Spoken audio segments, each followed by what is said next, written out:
नमस्कार दोस्तों, हमारी आज की कहानी का नाम है दायित्व। ले बेटा, इसे दूध पिला दे।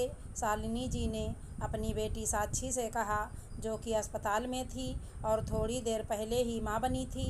साक्षी, माँ, ये कितना छोटा है, मुझे तो पकड़ने में भी डर लग रहा है। आप ही पकड़े रहिए, मैं ऐसे ही दूध पिला दूँगी। शालिनी जी हंसकर कहती हैं। अरे पगली, कैसी बातें कर रही है।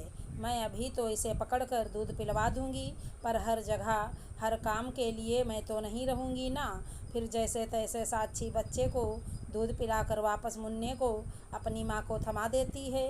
अपनी माँ को थमाने के बाद उसे अजीब सी राहत का एहसास होता है, मानो मुन्ना कोई कांच का गुड्डा हो जो उसके हाथों से गिरकर टूट जाएगा। फिर वो सब घर आ जाते हैं। एक दिन साक्षी, माँ, इसका पेट भरता है या नहीं, ये मुझे कैसे पता चलेगा, या फिर ज़्यादा पी लिया तो। शालिनी जी, बेटा, अब ये तो तुझे अंदाज़ा लगाना है। पेट भरा रहेगा तो ये भी चैन से सोएगा, और जो भूख लगी तो रोएगा। साक्षी फिर अपना सिर हिलाकर वापस अपने कमरे में चली जाती है। उसी रात मुन्ना अचानक से बहुत रोने लगता है। साक्षी बहुत कोशिश कर रही थी, पर वो चुप होने का नाम ही नहीं ले रहा था। तभी शालिनी जी वहाँ आती हैं और साक्षी से पूछती हैं, क्या हुआ बेटा, ये इतना क्यों रो रहा है। पता नहीं माँ, अभी अभी तो दूध पिलाया, फिर इतनी जल्दी भूख कैसे लग गई, और अब पिला भी रही हूँ तो पी नहीं रहा। कहीं मेरा दूध तो कम नहीं पड़ रहा इसे। शालिनी जी, ओफ हो, क्या करूँ मैं इस लड़की का। ये रोए जा रहा है तो इसका मतलब सिर्फ भूख ही होगी, यह ज़रूरी नहीं। हो सकता है इसके पेट में दर्द हो। तूने डकार तो ठीक से दिलवाई थी ना साक्षी, पर आपने ही तो कहा था जब ये भूखा होगा तभी रोएगा। अब पेट दर्द का पता मैं कैसे लगाती। हाँ, डकार दिलवाई तो थी, पर इसने लिया नहीं। तू रुक, मैं अभी आती हूँ। थोड़ी देर बाद शालिनी जी एक हींग की पोटली लाकर मुन्ने के पेट की सिकाई करती हैं, जिससे मुन्ना शांत होकर सो जाता है। माँ, आपको इतने सारे नुस्खे आते हैं, अब मैं तो यहाँ से कहीं जाने वाली नहीं जब तक यह बोलना ना सीख जाए।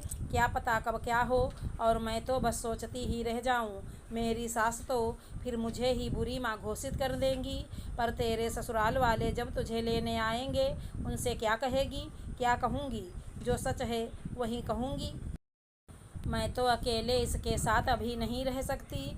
जब भी मैं सोचती हूँ अब सब कुछ मुझे ठीक ठाक आ गया, उसी पल इसकी नई करतूत मुझे हैरान कर देती है।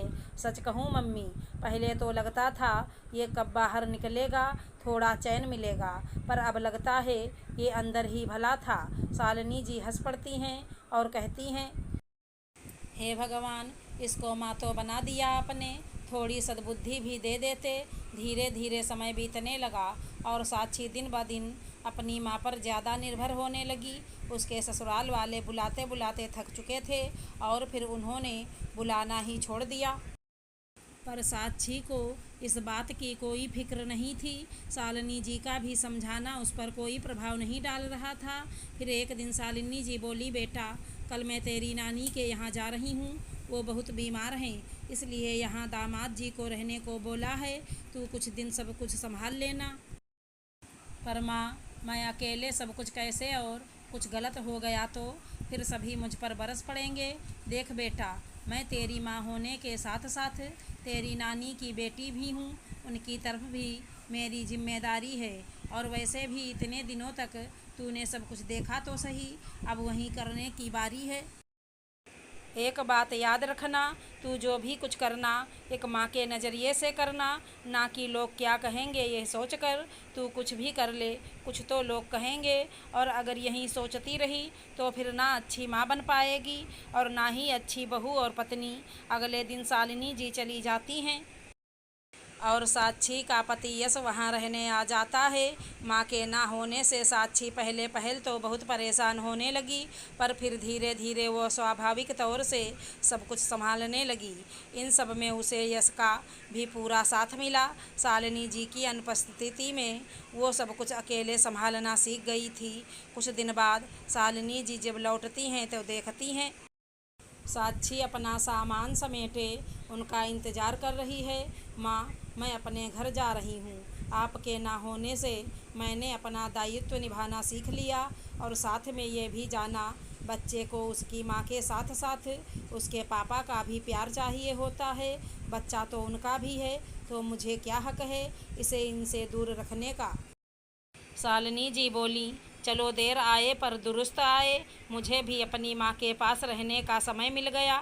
हाँ, मैं तो भूल गई, नानी की तबीयत अब कैसी है। पीछे से उसकी नानी अंदर आते आते कहती हैं, क्यों री, नानी की तबीयत को क्या होना था। तेरी नानी ने असली घी खाई है, इतनी जल्दी कुछ नहीं होगा। साक्षी हैरान होकर अपनी माँ की तरफ देख रही थी। शालिनी जी, हाँ बेटा, नानी बिल्कुल ठीक हैं। तो फिर आपने? हाँ, मैंने झूठ कहा था, क्योंकि तूने मुन्ने की चक्कर में बाकी सारी चीज़ों को भूलने की कसम जो खाई थी। अगर मैं ना जाती तो शायद आज तू यहाँ से जाने की बात नहीं कहती। न जाने तुझे मुन्ने की ज़्यादा फिक्र थी या लोग क्या कहेंगे उसकी। पर शायद अब वो सारी चिंताएं ख़त्म हो गईं और मेरी बेटी असल रूप में माँ का किरदार निभाने लायक बन गई। साक्षी की नानी बोली, और सुन लाडो, बच्चा जन्म देते ही उसे अकेले पालने की हिम्मत का भी जन्म माँ के अंदर हो जाता है। सो जो दिल कहे वो करना, लोगों का क्या है।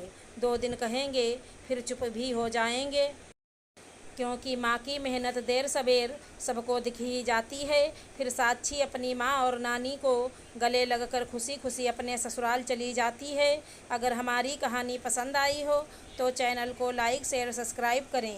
राधे राधे दोस्तों।